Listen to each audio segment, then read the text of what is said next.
Hey everybody, it's the Wrestling Classic, Justin here, and we are back for another casual conversation with the Classic, but this time it's not just with the Classic. We got a co-host, is none other than my good friend Jenna Ben.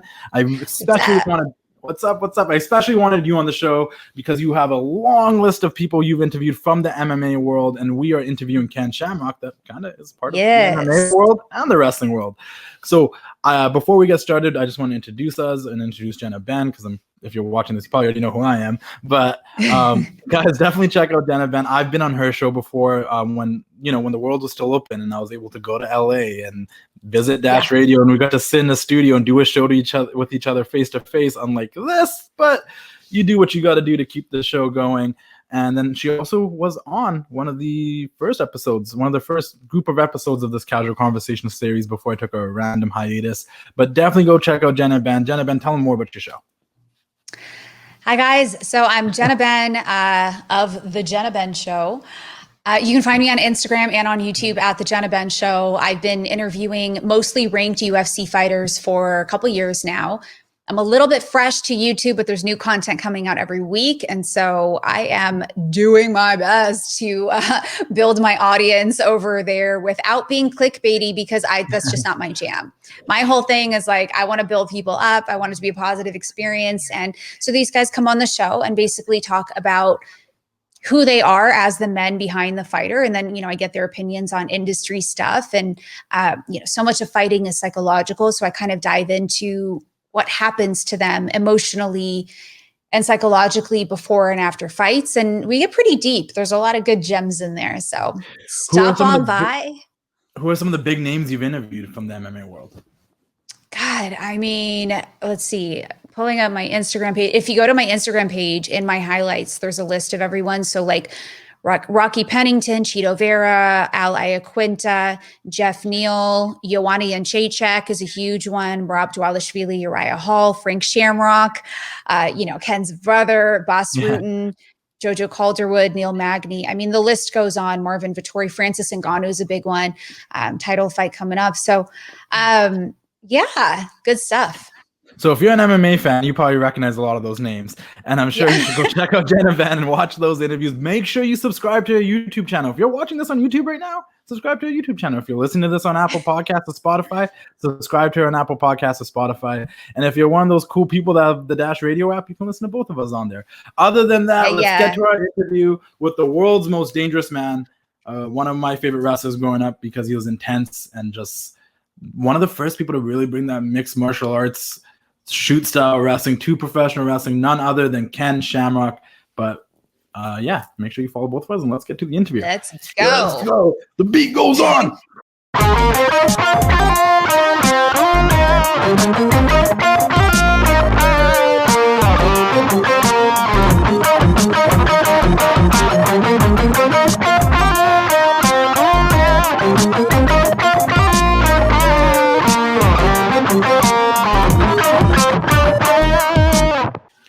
And we're back for another casual conversation. I'm here today with my co-host Jenna Ben from the Jenna Ben Show, but more importantly, we got UFC Hall of Famer, Impact Wrestling Hall of Famer, former Intercontinental Champion, former NWA World Champion, former King of the Ring, the Godfather of MMA, and the world's most dangerous man himself, Ken Shamrock.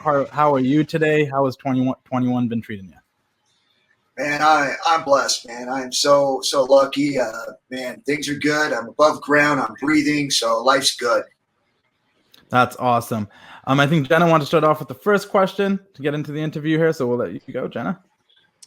So first off, happy almost birthday. I see that your birthday is in 2 days from now. Do we have any big celebration plans? Like, whoop, whoop. Right, yeah.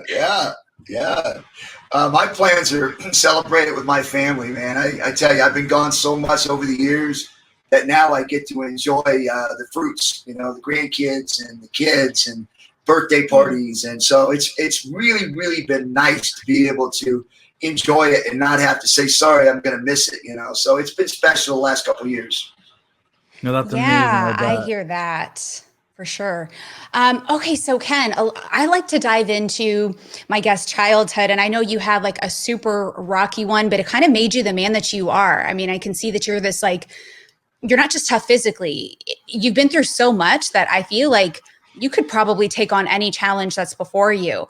And so what I like to kind of do is reveal how you got there. So describe yourself, not in terms of the rocky past that you had, but what was your personality like other than getting in and out of trouble all the time? Well, I would say I was probably scared because I think when you're a young kid and you really don't have and again, you don't know this when you're in this situation, but you're insecure, right? You don't know what the next day is going to provide. It's not like your world is secure. So every single day is almost like you have to challenge yourself to try to figure out what's next. Like, what do I got to do next? And a lot of times, I mean, and this is no kidding, from the time I was 10 till I was probably 13, 14 years old, I lived out of a car. I was on the street. I got stabbed, all these things. But every single day I had to, I was either living in a car or I was in a group home. But I was always thinking about what the next day was going to be like and what I needed to do, whether it was being on the street to steal from a store or rob somebody, to make sure that I knew what I was going to be doing the next day. I was going to eat the next day, or I was going to be able to go do what I wanted to do the next day. So the thought process, I think for most people, when they're that young, they're secure and they know what the next day is. It's mom and dad. But people like myself who don't have that security, their days are confused, insecure, not knowing what's going to happen next. Therefore, you do things you normally wouldn't do. Right. I can definitely relate to that. Justin, I'm sure you've been in positions like that where, like, when the fear takes over, suddenly you're not making rational decisions. You're operating out of almost instinct, which gets you into trouble in a society where there are laws and norms, right? 100% living day by day. I can totally relate with that as well. Not knowing what you're going to do the next day because you don't know what to expect. Like I totally see where you're coming from. Yeah, you get lost a lot of times. But again, those people, and I think you see a lot of NFL players, you see a lot of basketball players, baseball players, guys that are in athletics, and not just that, but I'm just because I can relate to this, is that once they start getting older, they start taking that fear and that aggression and that anger, and then they start putting it into something that somebody says they're good at, whether it be football, baseball, basketball, fighting. You start people patting you on the back. Now you become relevant. Now, instead of being this guy that people say is just bad trouble, stay away from them, or you're going to end up dead before you're 18 or in prison, now all of a sudden they're patting you on the back because you can hit somebody, or that you have some athletic ability that's going to help them win.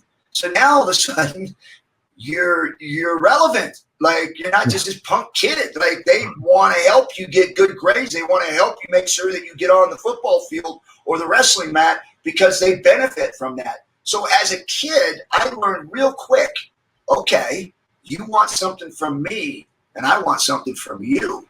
And so I started using that leverage to be able to get extra time with study, be able to get out of these classes that I was in, which was special ed, because I didn't have an education in high school, because I was always in placement. So I never went to school. So I started using that leverage that these guys wanted me to do something, and using that so that I got extra time with teachers to help me get my grades up, to be able to get the stuff that I needed to be able to go on to college and do things that I wanted to do. So very early on, I knew I wanted something, but I didn't know how to put it all in place. But I knew if they wanted something from me, I was getting something back from them. So, okay. So when did Bob Shamrock come into the mix? And I want to preface this with, do you recognize this belt behind me?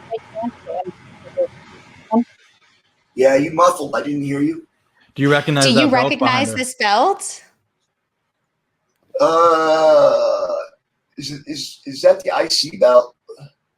It's the first rendition of the UFC championship belt. And it's actually your adopted brother's belt, Frank Shamrock's. Ah, right. No, I didn't. I don't think I've ever seen it, to tell you the truth. I don't think I've ever seen that belt. That's odd, right? Yeah. It's crazy. Yeah. Well, he has 5 of them, and I think they all look the same. This is his third. And, you know, I met Frank at Bellator. One of the refs, Larry, introduced us and he's like, you got to get Frank on the show. And then he came on the show and we actually became friends and we still talk probably every month or so.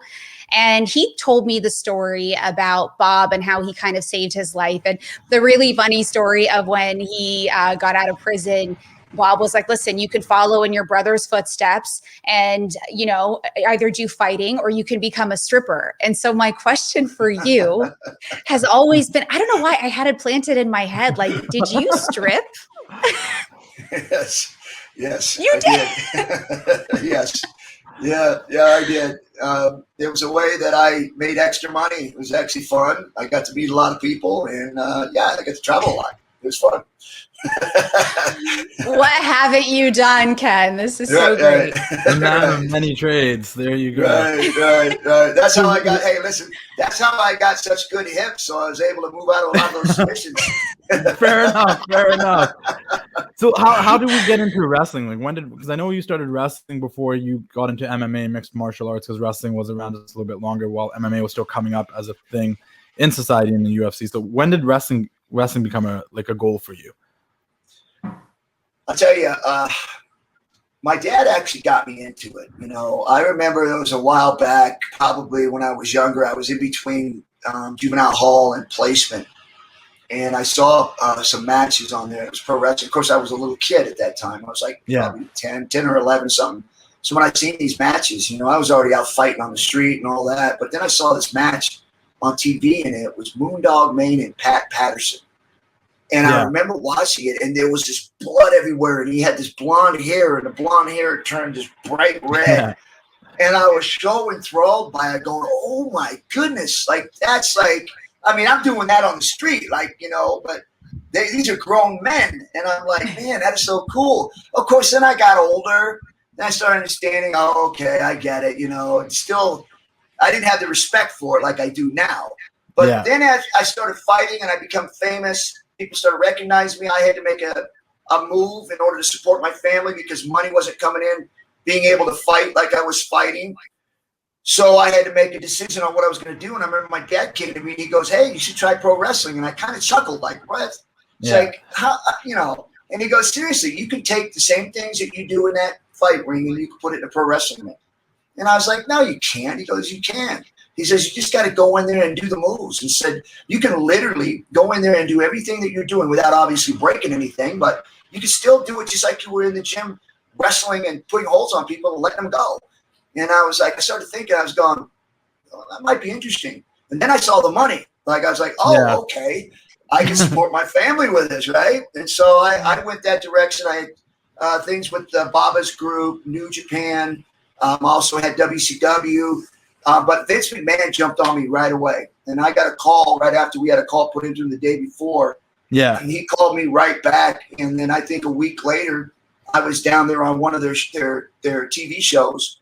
And I was sitting in the front row and Farouk got in my face. And from that point on, man, I started going. But I'll tell you, the first time that I really fell in love with wrestling, I was like, okay, I could do this. Because I was worried when I went into it, like, how is somebody like me going to go in there and let somebody with half my skills beat me up? I was just like, I don't know if I could do this, but let's give it a shot. And so I remember watching Bret Hart, or not watching, but actually being the referee of Bret Hart and Stone Cold Steve Austin. And I believe that was WrestleMania 13, if I'm not mistaken. That's actually my favorite match of like all time. And I have a question about that after as well. Yeah. It was so good that when I was refereeing the match, I completely forgot that I was wrestling a pro wrestling match. I mean, that's how good this was. And so for me, from that point on, I was like, okay, this isn't what I thought it was. This is a whole lot more physical and a whole lot more to it than what you think it would be to be successful. So I jumped right into it and really started. I mean, I could have left a lot earlier, but I didn't because I wanted to continue to keep doing it because it was something I was like, I like this. This is good.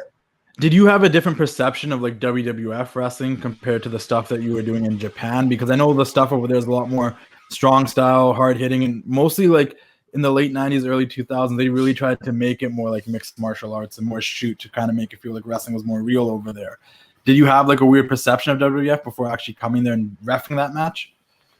Absolutely. That's why the insecurity started rolling around in my head after doing the contract with them. Was like, I hope I don't fail, because everything's riding on it, because everybody turned on me when I went into pro wrestling. So I had to make it, or otherwise I'd be just squashed. And so in my mind, I'm like, yeah, this is, I was insecure about being able to accomplish this and pretend somebody was beating me up. And so all these things went through my mind. But just to go back to the question of the Japan wrestling, a lot of people don't understand how Pancrase got started, right? Pancrase got started because Funaki and Suzuki came to me and said, what would it be like if pro wrestling was real? Yeah. And I was like, dude, you mean actually hit somebody and literally slam them and choke them and all? And I was like, I don't know, but I'd love to find out. And so off started the thing that Funaki and Suzuki and some other guys brought me in and formed Pancrase. Pancrase was formed because we wanted to know what it would be like if pro wrestling was real. So that's how it really got started, was we wanted to challenge ourselves to do the same skill sets, adding more to it, obviously, but the kicking and the punching, open hand slaps, because pro wrestling, you're not allowed to, supposedly. Yeah. Not allowed to close fists, right? So open hand striking, kicks, knees, slams, all those things that you would do, and see what would happen if the outcome was not predetermined. And that's how we came up with Pancrase. So for me, when people talk about pro wrestling is this, pro wrestling is that, is listen, the things we're watching today with mixed martial arts and no holds barred came off of knowing what it would be like if pro wrestling was real. No, 100%. So cool. I think that shoot style, I think there's still room for that too, you know. A friend of mine, Paul Lazenby, is always talking about Pancrase and is a big fan of it over there, and he's always like enjoys it. Like when they did that whole Raw Underground thing recently, where they tried to make it seem like the shoot fights happening in this underground backstage. Like I think there's room for that. Like, were you a fan of that at all, or? I love it. I think wrestling's going there anyways. I mean, if you look at the styles where they're just flying all over the place, and there's no real sell, right? And it's not a lot like the old school sell. So now, you're seeing a lot of that, where there's starting to be a very fine line between a heel and a baby face, because everybody's doing the same thing when it comes to moves. High flying, constant movement, in and out of holds. And they're all, it's chain wrestling, which is what submission is. It's basically counter to a counter to a counter to a counter to a counter, and then a strike, kick, punch, or whatever, and a throw. So I think wrestling is automatically already going that way. So I think it's just a matter of time before that's what wrestling will be. No, 100%. You have a question, Jenna? Yeah, so I got to learn about Pancrase from Boss Rutan when he first came on my show. I was still a little bit new. I had been covering MMA for just a few months. I mean, it happened quick for me. I got credentialed at Bellator real quick, and then the next month UFC. So I'm going and covering these fights where I'm still a little bit fresh. And so, I decided to dive into more the man behind the fighter type interviews, given my psychology background. And so I got deep with Boss, and he introduced me to Pancrase. And then I started to do some research on you, and I'm like, wait a minute, you beat him twice. And I look at Boss like the man, and so here before us, Justin, sits the man who beat the man. And Boss actually came on a show with Frank, and it was a very entertaining, they're good friends kind of show. I'll bet it was entertaining too. Those guys would be a real good show together. It was so good. And they talked about the party days where I guess the fights were daytime back then in Japan. And so then they would go out at night and party. And then they were diving into the crowds with their shirts off or whatever. And crazy times. Were you ever a part of that? Unfortunately, I wasn't, because I was kind of the leader. So I couldn't be out at the clubs. I couldn't be out, gallivanting like that. I wish I could have. I do. I wish I was a part of that. But unfortunately, like I said, I was leading a lot of young men. And so I couldn't really do that, because they were looking at me. So, and I know Pancrase and the organization called on me to try to be the representative for them. So I had to hold myself to a higher standard, even though they didn't do anything wrong. They were having fun. They were enjoying themselves. But unfortunately, I was just in a different position, so I wasn't able to go out and get loose like that. But I wish I would.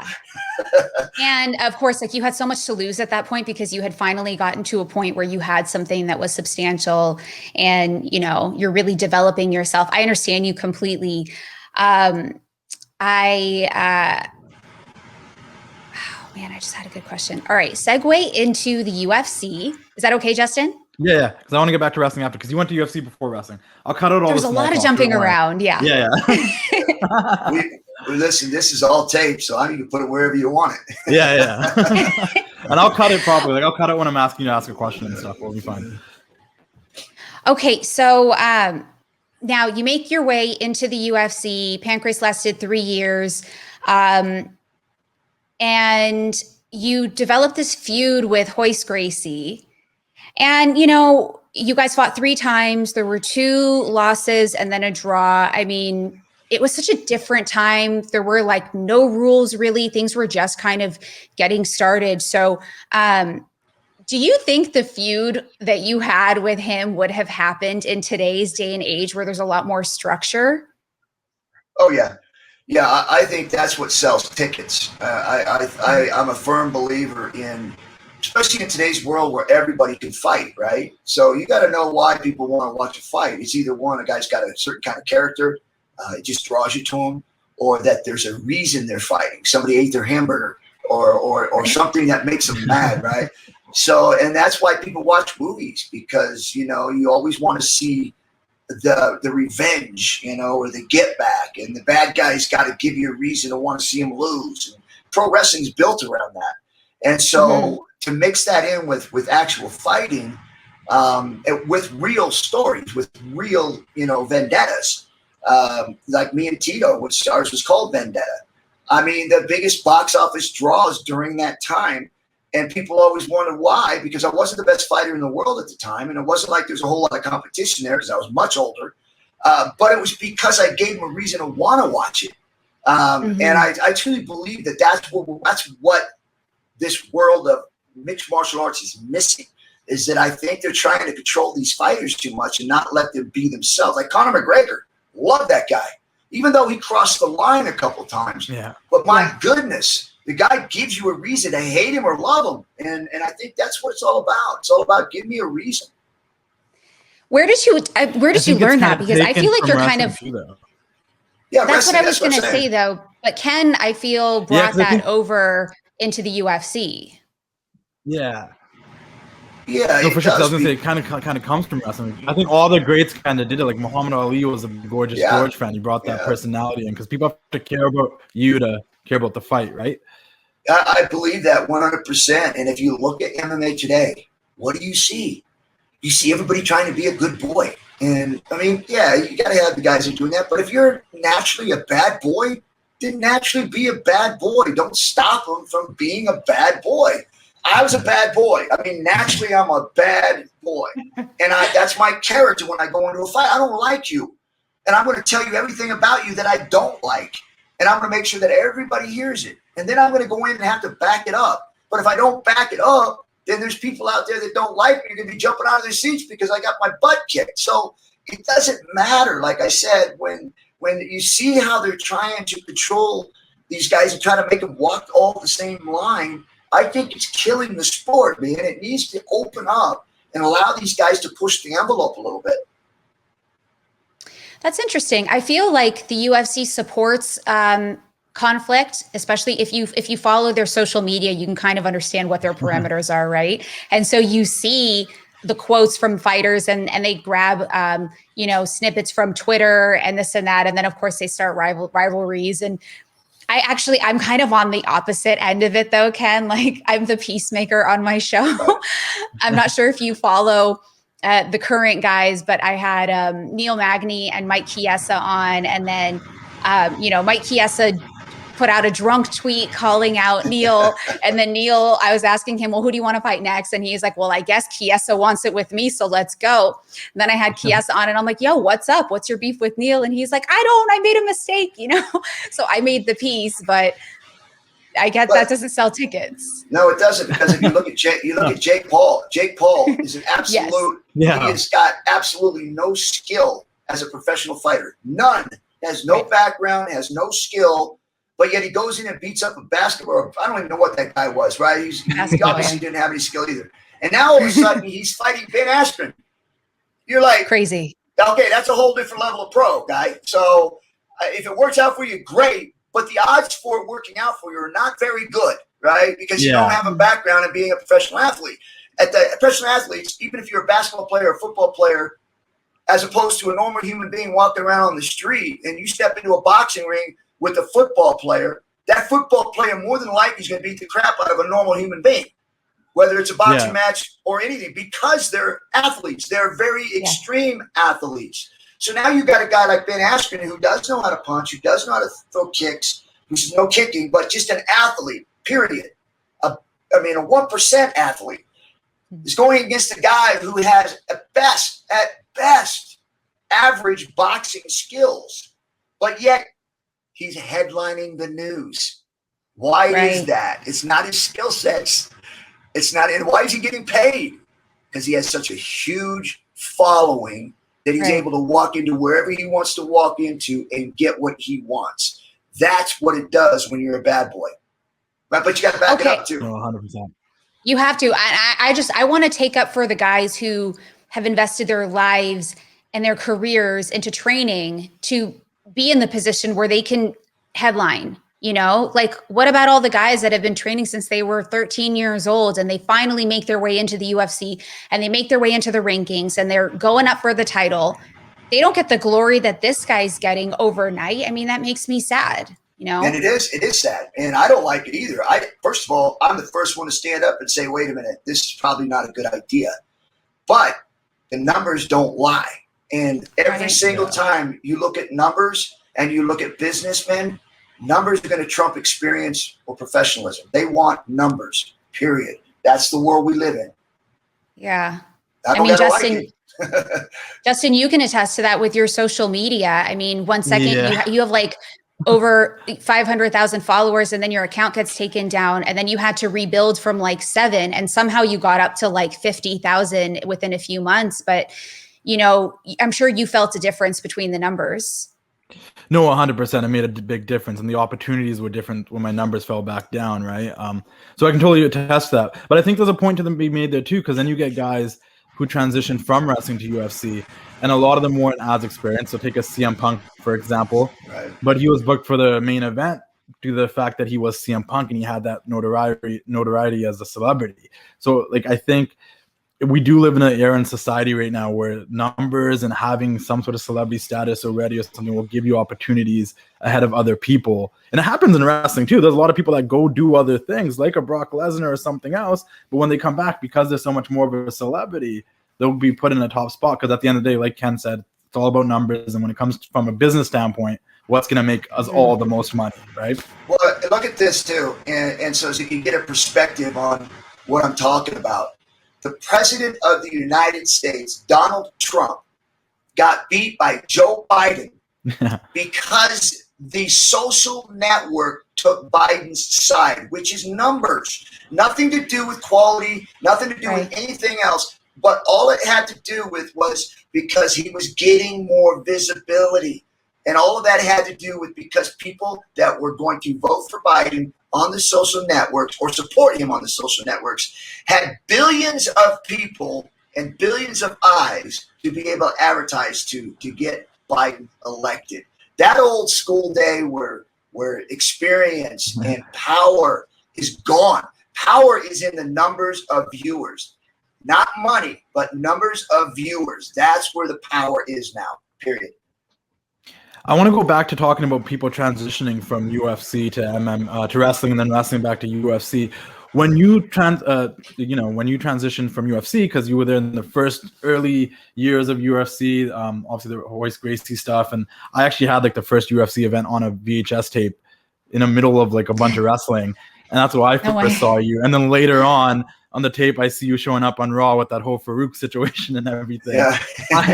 I don't know how my brother had all recorded back to back, but I was just curious, like, how was that transition? Because I know we've heard tons of stories about a wrestling locker room and the hierarchy back there. Like, was it weird going from being one of the top guys in UFC, one of the people that made it popular, to now going into a wrestling locker room where you might be like at the bottom of the totem pole? Yeah, it was fortunately for me, I already had an understanding about the only way I was going to be successful, because I had experience in pro wrestling, right, before I became a fighter. And I knew the only way that I was ever going to have any success at wrestling at this point in time was that they had to trust me. Yeah. And me coming from this fighting background, and they knew, every single one of them knew that if I wanted to, I could break their leg and do whatever I wanted to them in the ring. But I couldn't have them think that I knew that I didn't want them to know that I was going to think like that, because then they weren't going to do anything for me and our matches would be crap. And so therefore I made sure they understood I was there to work with them. Please tell me what you need me to do. I'm young at this. I don't have the experience. Why don't you lay out the mats for me and let me know what I need to do? And every single guy that I worked with, I did that, which then brought down that defensive mechanism that was already built into them by me being who I was, and allowed them to come to me and set the match up so they were comfortable with it, even though I was going over. And I hadn't earned my way in there to be there. I mean, I knew that. I did not earn my way in there like the rest of them did. And I knew that. Yeah, and that's a big deal in that locker room, earning yourself. Yes, it's a resentment, right? And so I tried to bring that barrier down, or that defensive down, by me being the one going to them and letting them know that, listen, I don't know what I'm doing.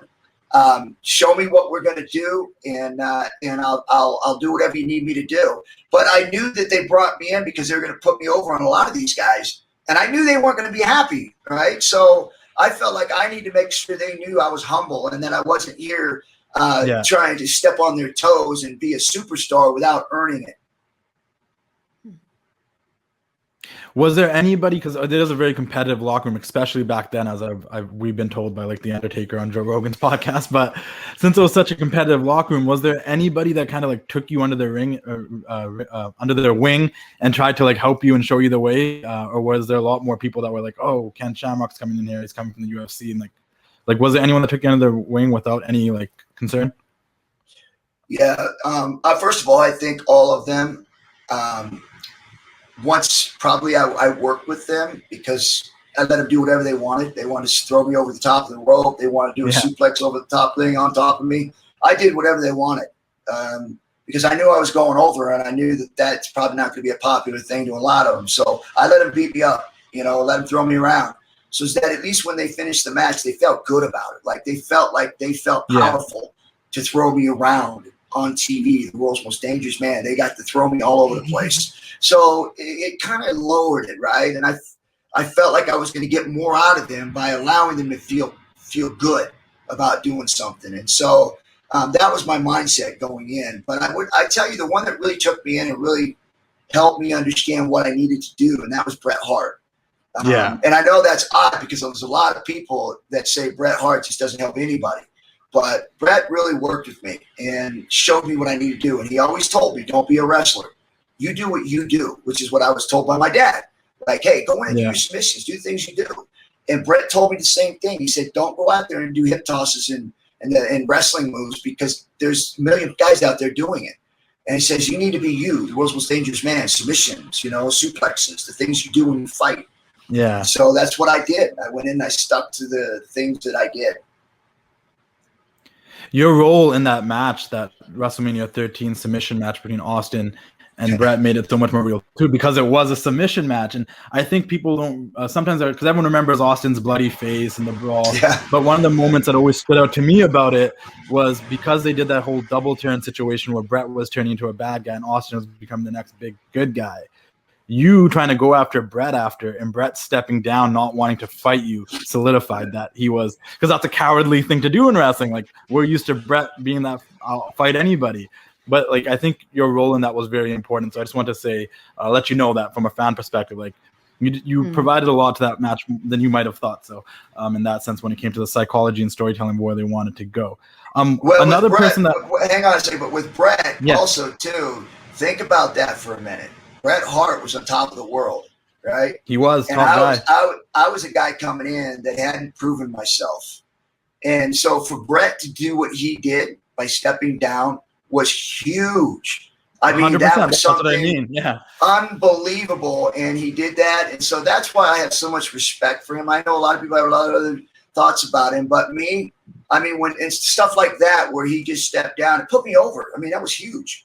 It was. That's what I was saying. Like when at that moment, like I think sometimes it gets underwritten by the bloody Austin face. But I'm like, yo, that solidified Bret too as a bad guy, and that made you the man. That confirmed that even Bret thought this man's the world's most dangerous man. Like I'm not gonna do that right now. Right. So 110% agree with that. Another person that kind of says that Bret and Owen kind of welcomed him into the locker room and was kind of there from when other people were trying to hold him down in past interviews, and someone you had a feud with who speaks very highly with you, and I got a couple of questions about that feud, is The Rock, Dwayne Johnson. Obviously, some of the most memorable stuff is those chair shots he took from him. Was that just you once again trying to say, hey, I'll do whatever you guys want to do, hit me as hard as you can? Like, how did that go? Because for a young me, because I was really young then, those chair shots looked brutal. That was definitely don't try this at home. That was... I'm not one of those kind of guys when I go into a pro wrestling ring, and I've told them as I got comfortable there, probably 6 months in, anybody that I work with, I told them if it doesn't land, I won't sell it. If you don't hit me, I'm not selling it, because I had an image to protect. You know, I built my name, the world's most dangerous man, by fighting and legitimately fighting and building that name. And I wasn't going to get into pro wrestling and have it taken away because I took a bump on a punch that missed an inch away. So I always told people, you know, just to be safe, make sure you land it. I'm okay with it. I'll protect myself. Don't worry about it. Just throw it. And so most of the matches, when you see me in there, you'll see guys tatering me because I made real clear that that's what I wanted. And me and Rock were in the locker room before the match, and we were going over this, and he said he was going to come up and he was going to hit me in the head with the chair. And I looked at him and I said, will you hit me? Because I don't like taking chair shots to the back of the head or the top of the head. I don't like it. It's the softest part on your head. And so I told him, I said, why don't you hit me in the face? And he looked at me and he goes, he kind of laughed like, oh, and I said, no, serious. He goes, I'm not hitting you in the face. I said, if you don't hit me in the face, I'm not selling it. He goes, I'm not hitting you in the face, man. And I said, dude, I will be fine. He goes, how are you going to be fine? This is a chair. He's like, I'm going to hit you, and you want me to hit you in the face. And I said, let me show you. And so I remember getting on my knees and saying, swing it. And you're not swinging it, but I said, swing it. So nice and easy. And I said, when you come and that chair goes to hit me in the face, all I'm going to do is this. And it'll hit me in the forehead. I said, the forehead is the hardest bone in your head. That's why people play football. Now they don't do it, but they hit you with the forehead. And you don't feel it. That's the thickest part of your head. And I said, but if you try to hit me in the top of the head, man, I don't like that. And I don't want it in the back of the head either because I can't see it. And he looked at me and he goes, are you sure? And I go, I'm absolutely sure. I said, you swing it and I'll protect myself. I said, but like I told you, I said, but if you don't swing it, I ain't going to sell it. And he looked at me, oh, I'm going to swing it. So I said, all right. And so, and he looked at me and he told me, man, you're either crazy or you're either crazy or you're tough as hell. And he looked at me and he says, I think, and this was after the match was over. He came back, man, all right, you're not crazy. You're tough as hell. So when we get out of the match, we usually go through this thing. And Farouk was the funniest thing I ever seen when I saw the replay because nobody knew that he was going to hit me in the face. Right? We thought it was a chair shot. And, you know, so I'm on the ground. I'm like, come on. And he literally swings it, right? And as it comes in, I duck and bang. And I hardly felt it. I don't know, this is no lie. Everybody's like, dude, there's no way. I fight, right? I mean, I get hit all the time. So this was not a big deal. So he hits me, and I remember just rolling back over. And, of course, the crowd just went like, what the hell just happened? And Rock's standing there, and the referee's over there, you okay? You okay? You okay? And I was like, fine, man. And I remember watching the replay. Have you guys ever seen Farouk's look on his face when the Rocky started pulling into the ring? And he stops and his mouth drops to his chest like, kill it, brother. Brutal what was that? What happened? What did I miss something here? And so I remember going back to the locker room. And again, Rock said, man, you're tough as hell. But I did that a couple times after that. And because I did that, Mankind comes up to me and goes, hey, man, that was the most awesome chair shot I ever seen. He goes, hey, do you mind if I do that? And I feel like that's what they ended up doing at the Rumble, right? He did. He goes, and I go, yeah, no problem. So not only does he do it, but he gets it done like 3-4 times to the face. I think it was eight times with The Rock. It was 8 times at the Royal Rumble, and he actually got a concussion from it. Yeah, I was like, dude, all right, well, it's your call, man. Such a different time. I usually ask this to people that have worked for the WWF because I find that everyone has a story, and I'm just curious, like, what was your first Vince compliment? Because I always hear that Vince doesn't either give you feedback unless it's negative, but he will if it's something really positive. Do you remember like the first major compliment you got from Vince McMahon? I don't. I think with Vince it was more. I think it was more of him appreciating what I was doing. Yeah. You know, and the compliments were more of a, hey, great match, a good match. Because I was doing things in there that nobody had ever seen before. You know, choke slam into an arm bar, you know, sunset flips into knee bars and ankle locks and just things that people had never seen before. And so it was really awesome to be able to take all the craft that I knew and be able to just influence it into these pro wrestling moves. It's, of course, now it's filtered all the way through pro wrestling. So I was the first one to do that, like literally bring submissions, shoot submissions into pro wrestling. Yeah, your ankle lock was deadly, and the way that you would sell how you the pain that you were putting on someone else made it seem like it was so much more painful. So like, the other question I had with when it comes to that run in the WWF, was there any big plans for you? Because they did have you win the King of the Ring, and it almost seemed like maybe you were gonna end up going after the world title or whatnot. Like, was there anything that got stopped, or was there any plans for you to go win the world title? Like, obviously you had feuds earlier in your career against Shawn Michaels and stuff, but later on, like in that King of the Ring time. It was almost like they would start out with an angle. The only angle I ever really got into and finished was The Rock. Yeah, which was one, yeah. Yeah, but they didn't. I don't think they finished the angle out because from my understanding was that The Rock was going to end up dropping the title. I would get the IC title because we had our match. Then he would move up, and then he would get the WWF title, the heavyweight title. And then I would move up, and then there would be me, The Rock, Stone Cold, Shawn Michaels, be a bunch of guys in there that would be literally fighting each other over this title. Unfortunately, I still to this day don't know what happened, but it really came. That's when I really came to the decision that I needed to move on because I was getting beat, you know, constantly for a while there, and I thought, you know, I spent a lot of time building my name up in the world of fighting, and if this keeps up with the way they're going with me, I'm not going to have that name anymore. And so I was desperately trying to figure out ways to get out of my contract because I felt like my name that I had built up and sweat, blood, and tears was being diminished that last couple months that I was there. Fair enough. Then you ended up going back to fighting, and we'll let Jenna talk about that. But one last question about this wrestling run.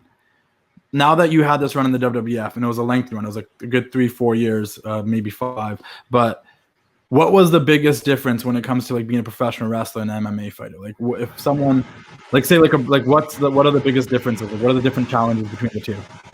Well, I would say I don't know what most people would say because everybody's different, but I would say for me, particularly, the hardest thing was time. It felt like you didn't have a whole lot of time in the day to be able to train, be able to eat right, you know, get your rest. Because we were traveling so many different places, we're constantly on the road, we're jumping on a plane here, a plane there. So the time was the most precious thing that you had. And a lot of times, you know, especially as I got into about 1.5 years, 2 years into my contract, I started abusing my time. Not doing the things I'm supposed to be doing, getting the rest, training, eating properly. I was out there doing things I wasn't supposed to be doing. because you're so lonely and you're constantly on the road. You miss your family. You're struggling to find out your identity because you've been there so long. You forget how you got here and where you're going. And so I got caught up into that tornado. And I think that if you were to ask me, and I think a lot of other guys might even say the same thing, I think it would be the time. Time is precious. And that's the difference between fighting. You have a lot of time. Interesting. Okay, well, jumping back into the UFC, man, I looked up your record, 47 pro MMA fights, and you still had this like crazy successful wrestling career too.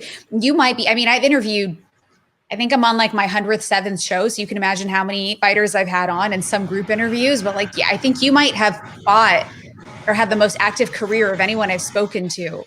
And what's special about your career, and I can see why you jumped back and forth between wrestling, is that most of your wins actually came by submission. So you had 28 wins and 22 of them were by submission. So that was your jam. Yep. Yeah. And I think to this day, again, not counting the guys that fought, everywhere, but I'm talking about, the top organizations, Pancrase and UFC. I have the most submissions, even more than Hoist, than anybody. When it came to fighting in those top venues, I had the most submissions. In fact, in Pancrase, I think I only had probably maybe one or two fights in a 3-year time span that was not a submission. So, I relied a lot on my ground game. And that's why later in my career, when I had to depend on my stand-up, I was losing more fights because my knee had gone out. I wasn't the same guy anymore. I wasn't able to take guys down, stop guys from getting me down. And so I struggled because I was so predominant in the submission game. It was just such a strong part for me that when that kind of went away for me, I wasn't the same fighter at trying to strike and get there. So you are you a founder of the Lion's Den, or you were part of it? Yeah, I owned it. I was a founder of it. Yeah, I brought in Vernon White, Guy Metzger, Pete Williams, Frank, my brother, obviously. We brought him in later after those guys came in. And I basically built it so that, one, I had people to train with, and two, that, I wanted to pass on the skill sets and the training that I learned over the years onto other people, because I felt like what I had learned in that short amount of time and how to train people was second to none. Even today, I still think it's the best training you can do with someone, but we're not allowed to do it anymore because there's too many gyms for these guys to go to now where they don't have to put in that kind of work. And nobody's going to put in the work that the Lions Den training and tryouts you have to do in order to get a fight. Nobody will do that anymore because they've got an easier path to get to fighting. It's so crazy. I just interviewed Carlos Condit, and he referenced the Lion's Den, and I was like, whoa. So it's always interesting to me. And then to have you, the founder, be here in front of me, like you're such an OG to the sport. And the Godfather of MMA. Yeah. And to be inducted into the UFC Hall of Fame, you and Hoist at the same time, to be like, was that a moment for you? Absolutely. When you're standing there, you're trying to soak it in because you realize at that point in time that this is much bigger than a championship belt. Obviously that's the biggest thing when you're in your prime and you're trying to reach that ultimate goal, and that's being the best in the world. And once you get there, you think you've achieved that. But then when you're actually standing there, because you're not something you're looking for, right? You're not looking while you're competing to be in a Hall of Fame, right? Yeah. You're not looking for that, right? So when you're standing there, you literally start putting all the pieces together, the journey that you've traveled. And now you're represented your whole career and your whole life and all the work that you put in and all the sacrifices you made with your family and your body and friends and not going to certain things, birthday parties and dances, your kids, missing things for your kids, all the things that you sacrifice along the road. It all makes sense now because now you'll be remembered forever as being one of the greats. Yeah.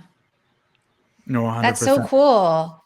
You have got to have more memorabilia than what we're seeing in the background, because I'm looking at all of your accolades. There's no way you could even fit all that into one room. No, no. That's true. I would need a whole lot more room. So, but I've got the ones that really, I think that kind of, I guess, would almost be representative of my career, which is the 2 Pancrase belts. That's where it all started. That's where it all started. I'd be remiss if I didn't ask now, because like now it just came to my memory. How was it working with Owen Hart? And now I started remembering your guys' Lions Den match at SummerSlam 1998 and stuff. And I was just curious, like, how was it working with Owen Hart? Like, nobody ever really has anything bad to say about Owen, so I'm curious about your thoughts on him. Yeah, how do you say anything bad about Owen, man? He's a genuine guy. He's a good person. He loved his family. He loved his job, and he loved the people he was working with. I mean, we could see it in his character. He was always a good person. He's always joking around. He's a person you want to be around with. If you were having a bad day, you would either go to him or Mick Foley. you know, they would just cheer you up, right? So, he was a good person. And I tell you what, man, the day that we lost him, man, we lost somebody special. Yeah. Was there, because he's known for his ribs and wrestling is known for the ribs, which is, people messing with each other backstage and kind of joking. Did anyone ever even dare to try to rib you? Yeah, well, Owen did. The only one that did, right? He put on the locker room that I was in, and it was already tough to open the door, right? Like, because this was one of the doors that would stick. And there was probably 3 of us in this room. Yeah. Owen wasn't in the room, right? But he knew it was me, and I think it was Billy Gunn and Road Dogg, I think, because we drove together, right? So yeah, he comes in and he's talking, and of course Road Dogg and Billy are gone. So as he's going out, he literally puts Vaseline all over the door handle. So after it's already open, so he's over there throwing Vaseline on, and I'm still trying to get dressed, so I'm not paying attention. So the door closes, right? So that I'm getting all dressed and preparing to go out and warm up and get in the ring and just kind of run around and see what's going on. Got my sweats on, got my gear on. So I go to open the door and I literally grab it and there's junk all over it. And I'm like, in my mind, there's a million things going through my head going, what is that? What is this? And I couldn't get the door open. And man, then finally I get the towel, whatever, those paper towel things in the bathroom, and dry it all up and open the door, and I'm just grossed out, right? Like, and there's Owen just laughing, right? And then I was like, okay. I go, what was that? First thing I want to know, what was that? No, thanks for sharing that story. That's awesome. That's awesome. Yeah. He's a good person. He was a good person. Yeah. How did they, like, what did the company think about did you pitch a Lions Den match? Was that something they wanted to do? Yeah, I think I did. They were looking to do something special. And, of course, anything that had to do with the cage or Lions Den, they had to go for my approval. Yeah. Because I owned all that. I have it in my contract. I own that. In fact, the funny story is that The Rock, he was known as Rocky, had to have my permission to use the name The Rock. Because I owned Ken The Rock Shamrock. That's what I was known as when I was first fighting in the UFC. They called me Ken The Rock Shamrock. So I had that carved out too. But anyways, so the cage, the Lions Den cage and all that stuff, so it had to be something that had to be approved by me, which I was fine doing. But a lot of the creativity that went into that, I think, had to do with a lot of the creative writers and the people at WWF with the weapons and all that stuff. But I came up with the actual slanting of the actual cage itself. Instead of just being a straight cage, I wanted to angle it a little bit because that gave us a chance to actually work off that cage. Yeah. Because if it was straight up, you ain't shooting them into the cage because you're going to get stuck in there, right? So by having it angled, you could run up on it. You do all kinds of gimmicky stuff on there. So there was a lot of creativity went into that, but I was a part of that creativity. Would we ever see the Lions Den match return? I know you're with Impact now and stuff like that. No, it's done. No, because in order to be able to do that, they've got to, it's mine. I mean, I own that. So nothing Lions Den. So, but I mean, like with you, like if you were working at Impact or something now, for example, could we see it happen there? Oh, absolutely. Yeah, for sure. Yeah, absolutely. And I know there was some talks about doing something like that, but it never came to fruition. So, but maybe later. I think it'd be super cool to see. Yeah. Right. Wait, Ken, please tell me you made some money off of letting The Rock use The Rock. No, you know what, man, that The Rock came up with, started using it. Nobody even knew the issue at all. I didn't, because I never liked that, right? Just like when they came up with the dolls that had the lion skin on it with the shorts on it. I own that. Like they never asked me to do that. They didn't ask to do that. So therefore I own that. So I could have gotten all that too. But you know what? I was fine with where I was at. It didn't matter. So and me and Rocky even talked about it one time. We said he didn't even know. Like, he's really. And I was like, yeah, no, don't worry about it. No big deal, man. It's like, I'm not gonna do anything with that. So I'm known as the world's most dangerous man now. Yeah, no, 100%. They're like, I upgraded anyway. Right. I wanted to ask you, you know what I just realized while we're talking, you and I attended an event at the same time. We were at Smash Global not last year, obviously, because of COVID, but the year before. You know, Steve Orozco puts on this show, and I never had the opportunity to come over and say hello, but yeah, we were in the same room. Yeah, I actually are doing some business with Clark Smith, who was actually at that show. So I especially when I go to those places, I always do a lot of connecting to see who's doing what and how we can actually work together. So I actually made a good connection with Clark Smith with the CBD industry. So it worked out there. So yeah, it's good. That's awesome. Well, hey, we should talk offline about CBD. Yeah. But also, okay, so something I like to do is go on Instagram and see who we are mutually following to see, you know, who we both actually know. And Justin, you should look this up and see who you guys know mutually too. For sure. I see that you're following Dash Radio, and I think that's so cool because Justin and I both have shows on Dash. So what's the connection there? It's just anytime I do an interview or a talk with somebody or somebody contacts me, I always put them in my network. Oh, that's nice. Yeah.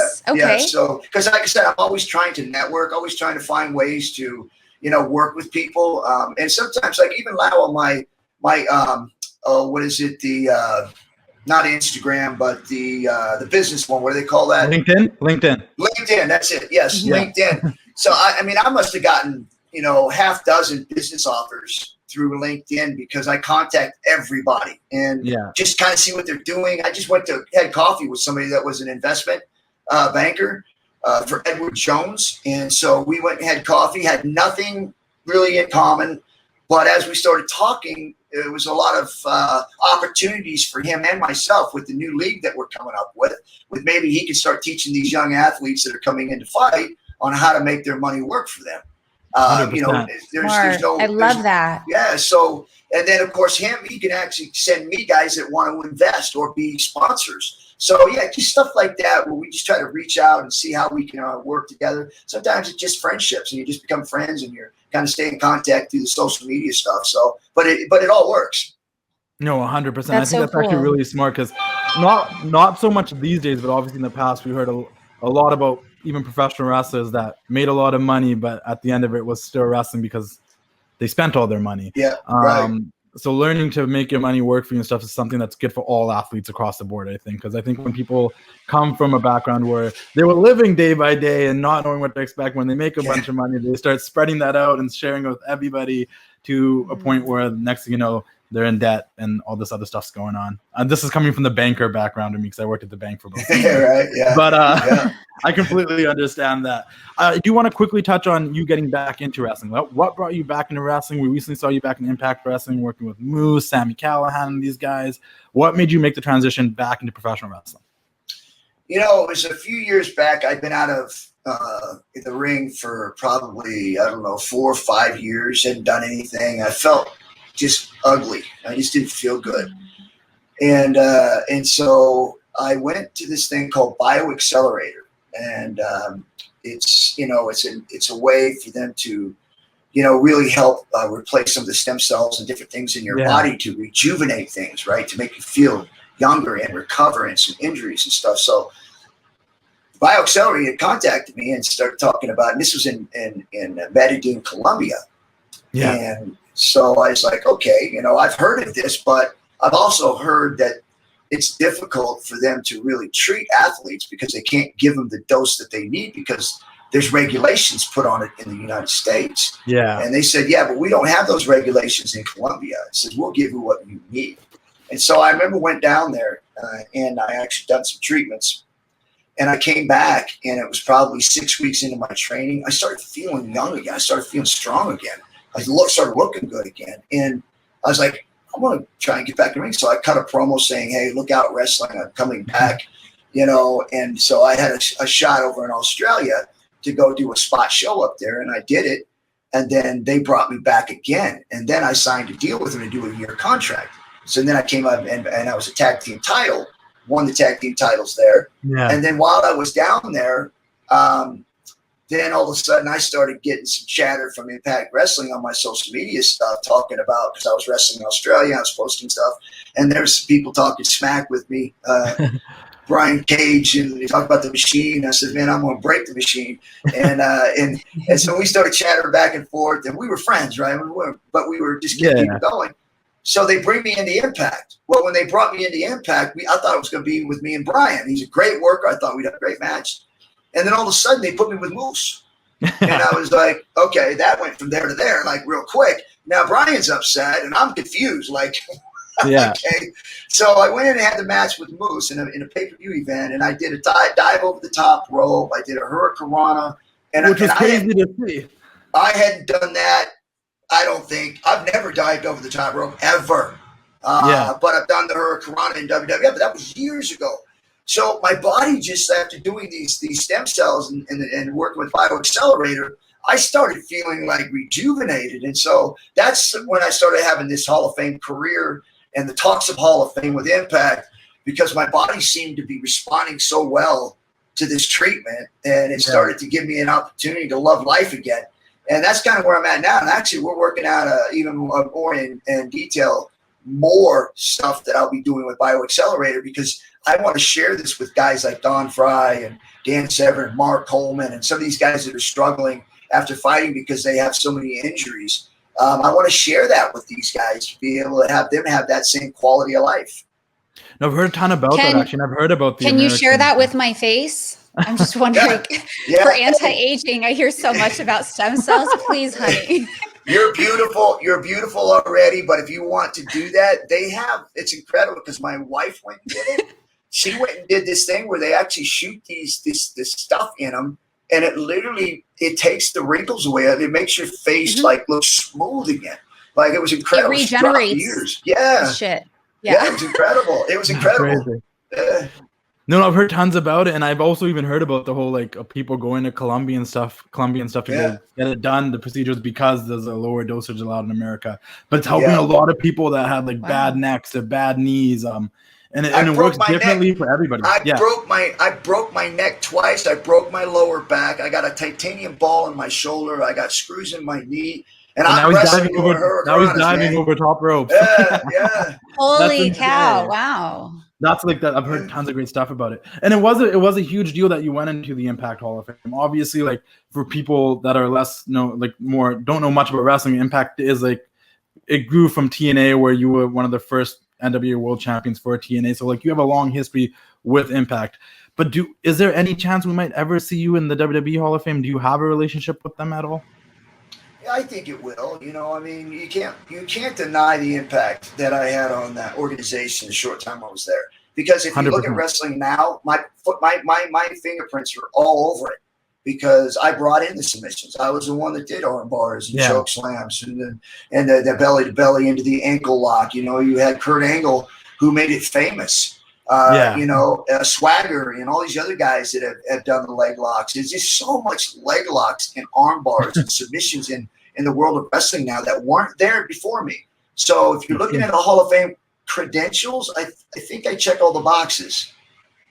Well, hopefully we get to see that soon. I definitely want to see you. And then once again, as someone who's a bit older there, I'm not that old, but I'm older, that I was there for that. And I do remember you doing one of the first people to do the ankle lock or bring that mixed martial arts style to professional wrestling. We got a ton of people that have that background that are in wrestling now, but I always think of you as one of the first, so I definitely see you being in the WWE Hall of Fame, hopefully soon, and hopefully when the world opens up so you can have a crowd. There you go. Right. Yeah. Any final questions? Jay, how much time do we have left? A couple of minutes, but if you have any final questions, go right ahead. I would love to get some words of wisdom from you, Ken. You have lived, you have struggled, you've made a success of yourself. I think you referenced grandchildren. So there is you've hit every milestone in my book. And so there's got to be a lot of secrets and wisdom that we can all benefit from. So if there is one thing that you could pass on that you think the viewers and listeners would benefit from, what would that be? Yeah.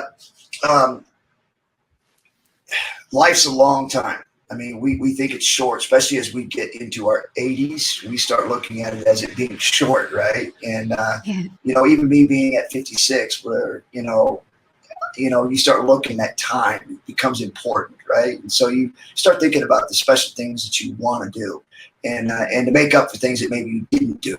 So those are important. But to the younger people, I would say this, man, is that, especially 18 to 32, even in 40, the beginning 40s, is that you have to remember life works in a lot of different ways, lots of different ways. So whenever you come to a point to where, and we all do, where we feel like we're broken, where we feel like everything's been taken away from us unfairly, even if something had happened years and years ago, and all of a sudden now you're being punished for it now. The last thing you can do is wallow in it, to say poor me. Because my dad said something to me when I broke my neck in high school. And he said to me, as I was laying in the hospital being told I'd never play contact sports again, he told me, he goes, you can't just lay there. He said, the only person that can change this is you. So are you going to lay there and pout, or are you going to get up and do something about it? And to me, when you think about that, is the absolute truth. No matter what happens to you, no matter what you're going through, the only person that is going to be able to change that is you. And the only way you change that is by getting up off the ground, wherever you've been knocked down, and put one foot in front of the other and get it done. Just go get it done. And as you get things done, doors will start opening, things will start becoming available, but it won't happen overnight. You got to keep kicking doors open. You got to keep going. And sooner or later, you will get to where it is you want to go. But the last thing you can do is just quit. You can't ever quit, because then you're never going to go anywhere. There is something about that momentum, right? I mean, it's so hard to get started, and I can attest to this. We get so emotional about these decisions where I don't feel like doing it. I don't feel like doing it, right? And it's hard and it hurts and whatever. But then once we start to generate that momentum, I've experienced what you're describing in terms of opportunities starting to come through. So I'm with you. Thank you for your words. I really appreciate that. And I feel like I've been there too as well, in and out of it. I always say I give myself 24 hours to be upset about something, then I got to move on. So I can complain and whine about it for a day, and then after that, it's my problem. Nobody else is going to solve it, so I got to figure it out. So I really appreciate that. It's okay. Yeah. It's okay to beat yourself up. It's okay to beat yourself up and be hard on yourself for 24 hours. But and you're going to use that as fuel. Let it go. Move on. Yeah, let it go.